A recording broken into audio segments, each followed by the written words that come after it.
할렐루야. 주님 이름으로 사랑합니다. 이 아침에도 계속해서 우리는 말씀을 통해서 나아가도록 하겠습니다. 마태복음 10장 17절에서 23절 말씀으로 환난 시험을 당해도 라는 말씀으로 오늘 함께 나아갑니다. 본문은 계속해서 예수님께서 전도할 때 여러 가지 환난 시험이 온다는 것입니다. 그만큼 전도가 쉽지 않다는 것이지요. 저도 전도를 해보지만 전도가 정말 쉽지 않습니다. 많은 어려움이 따라옵니다. 또 인내도 따라오고 기도도 해야 한다는 것입니다. 이런 말이 있습니다. 강한 자가 살아남는 것이 아니라 살아남는 자가 강한 자입니다. 라는 말이 있습니다. 성도는 어려움, 즉 고난을 잘 통과해야 합니다. 그러면 더 단단해지고 야무지게 됩니다. 영적 무장이 된다는 것입니다. 늘 깨어서 기도하고 성령의 금, 곧 말씀으로 무장하고 성령의 충만함을 받으면 고난을 이길 수가 있다는 것입니다. 환난은 우리를 약하게도 강하게도 만듭니다. 누구에게는 더 단단하게, 야무지게, 강하게 만들기도 하지만 환난은, 고난은 또 그 누군가에게는 약하게 만들기도 합니다. 고린도전서 1장 27절에 그러나 하나님께서 세상에 미련한 것들을 택하사 지혜 있는 자들을 부끄럽게 하려 하시고 세상에 약한 것들을 택하사 강한 것들을 부끄럽게 하려 하시며 말씀합니다. 성도는 약할 때에 더욱 하나님을 의지하고 기도하게 됩니다. 요즘 제가 육적으로 약하니 영적으로 강하고 담대해지려고 합니다. 질병과 싸워서 이겨야 하는 것이지요. 심리적 싸움도 약해지면 안 됩니다. 마음먹기가 그래서 굉장히 중요한 것입니다. 시작이 반이라는 말이 있습니다. 마음으로 또 영적으로 육적으로 결단하고 결심하고 믿음으로 이겨 나가야겠다고 하면 반드시 이길 수 있는 것이고 이겨 나갈 수가 있는 것입니다. 그리고 중요한 한 가지는 아버지 하나님께서 도우시고 지켜주십니다. 예수님께서 우리의 연약한 것을 십자가를 지시고 담당하셨습니다. 즉 질병도 고통도 단번에 감당하셨습니다. 또한 성령께서 말할 수 없는 탄식으로 우리를 위해서 기도하고 간구하고 계십니다. 그래서 우리는 그 모든 상황에서도 어려움 속에서도 고난 속에서도 시험 환난을 당해도 이겨나갈 수가 있는 것입니다. 로마서 8장 26절 27절에는 이렇게 말씀하십니다. 이와 같이 성령도 우리의 연약함을 도우시나니 우리는 마땅히 기도할 바를 알지 못하나 오직 성령이 말할 수 없는 단식으로 우리를 위하여 친히 간구하시느니라. 그리고 마음을 살피시는 이가 성령의 생각을 아시나니 이는 성령이 하나님의 뜻대로 성도를 위하여 간구하심이니라. 아멘. 중국의 왕명왕이 말하길 산중의 도적은 이기기가 쉬워도 마음의 도적은 이기기가 어렵다. 이런 말이 있습니다. 사람처럼 무서운 존재가 없습니다. 오늘 17절, 21절 말씀을 보시면 사람들을 삼가라. 그들이 너희를 공에 넘겨주겠고 그들의 해당에서 채찍질하리라.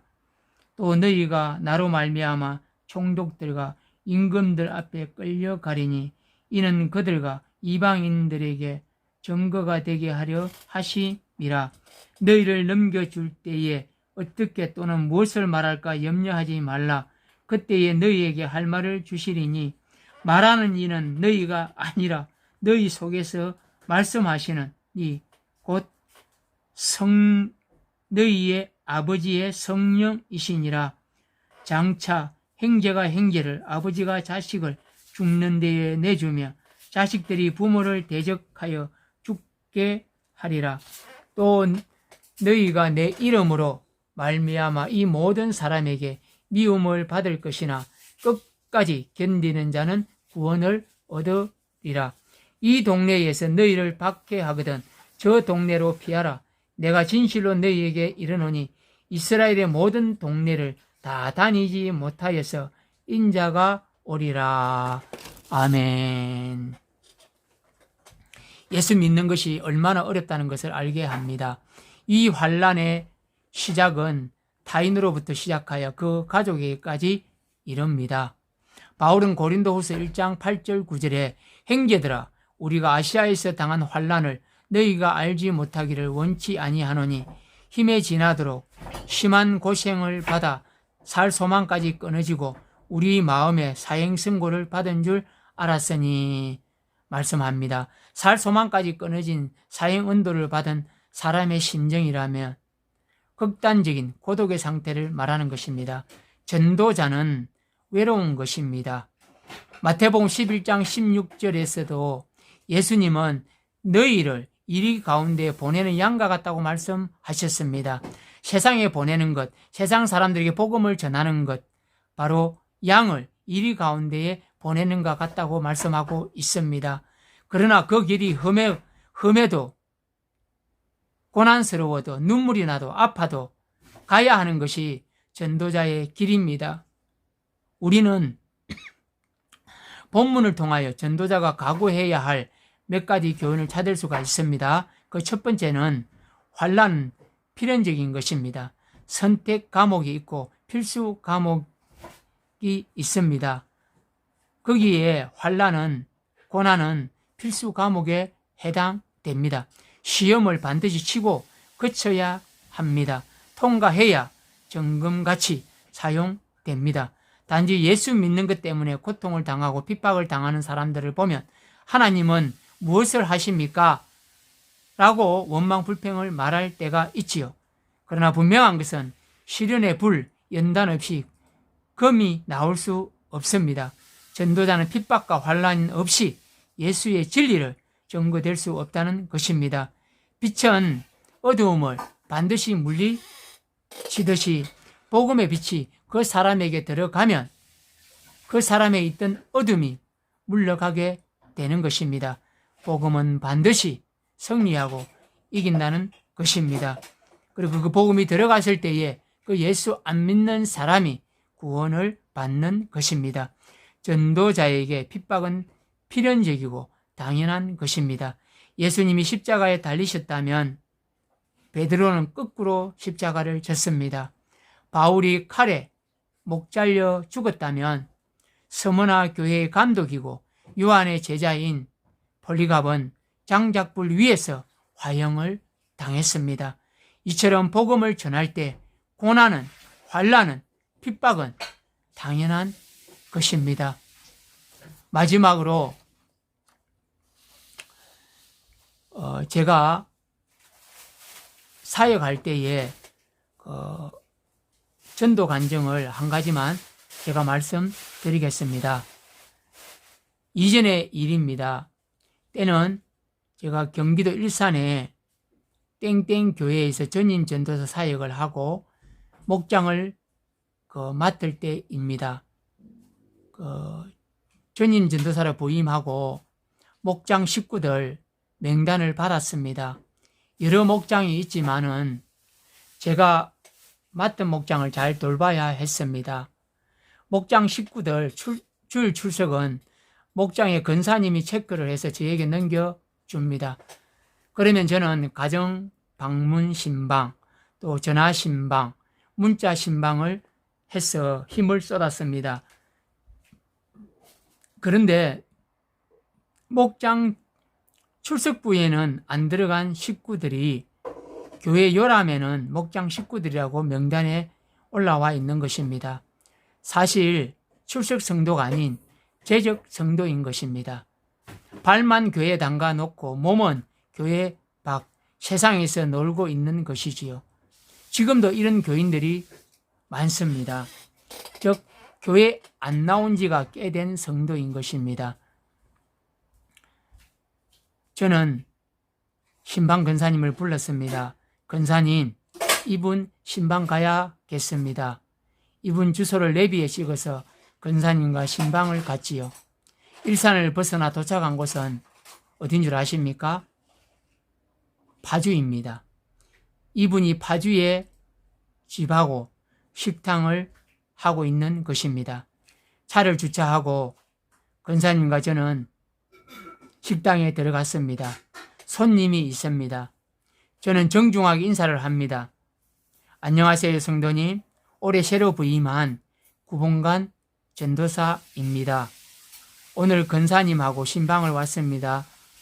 라고 말이 끝나자마자 이분은 식당 일로 분주합니다. 즉 나와 권사님은 뺀찌를 당한 것입니다. 왜 여기에 나에게 왔지? 라는 분위기죠. 우리에게 말 한마디 걸어오지 않습니다. 그냥 자기 할 일을 열심히 식당에서 하고 있습니다. 분위기는 싸늘했습니다. 내가 잘못 왔나? 할 정도로 그 분위기 여러분들 아시죠?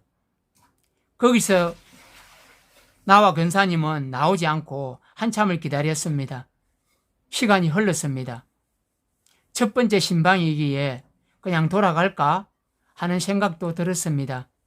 그러나 나는 존심이 있고 첫 신방이지만 일산이 아닌 먼 곳 이곳 파주까지 와서 그냥 간다는 것은 내 마음이 허락하지 않았습니다. 나는 성도님, 오늘 처음 신방 왔는데 제가 기도는 하고 가야겠습니다. 잠깐 함께 기도할 수 있겠습니까? 제가 물었습니다. 그 말을 듣자 왠지 미안했는지 함께 기도하겠다고 했습니다. 첫 신방 때 저는 권사님하고 성도하고 저하고 식당에서 기도를 하고 나왔습니다. 그리고 계속해서 신방, 또 신방, 또 신방 찾아갑니다. 결국에는 그 성도를 통하여서 그 온 가족이 교회에 발만 담궈 있던 그 온 가족이 교회에 나왔습니다. 할렐루야, 아멘. 지금 생각하면 그때 제가 포기하지 않고 끝까지 신방한 것이 너무 잘했다는 생각이 듭니다. 지금 열심으로 교회를 잘 섬기고 있다는 소식을 듣고 있습니다. 들리는 소문은 그때 구목사님께 찾아와 준 것이 감사하다는 소문이 저에게 들립니다. 여러분, 전도는 선택이 아니라 필수입니다. 전도는 지상명령입니다. 길을 잃은 한 영혼을 찾아가는 것, 복음을 전하는 것, 주님께 인도하는 것, 바로 전도입니다. 처음에는 그들이 싫어하고 귀찮아하고 교회 안 간다고 이야기할 수도 있습니다. 그러나 나중에 지나고 나면 그들이 예수를 영접하고 예수를 믿고 교회를 출석하고 난 다음에는 정말 전도한 사람에게 고맙고 감사하다고 또 때로는 눈물 흘리는 것을 우리는 보게 되는 것입니다. 그 누가 예수 믿고 천국 하나님 나라 가는 것을 좋아하지 예수 믿지 않고 그것으로 가는 것, 지옥으로 가는 것, 저도 싫고 그 영혼도 싫은 것입니다. 이 땅에 살아가면서 우리에게 주신 사명이 있다면 그것은 사랑하고 기도하고 복음을 전하는 것입니다. 전도하는 것입니다. 예수님을 전하는 것입니다. 우리 모두 전도의 열정으로 이 하루도 살아가시길 주님의 이름으로 간절히 축원드립니다. 아멘. 기도 드리겠습니다. 살아계신 하나님 아버지 감사합니다. 믿음으로 나아가게 하시고 또 기도로 나아가게 하시고 이 땅 살아가면서 끝까지 복음을 전파하며 예수 그리스도의 사랑을 전하며 나아가는 우리 모두가 되게 하여 주시옵소서. 예수님의 이름으로 기도드리옵나이다. 아멘.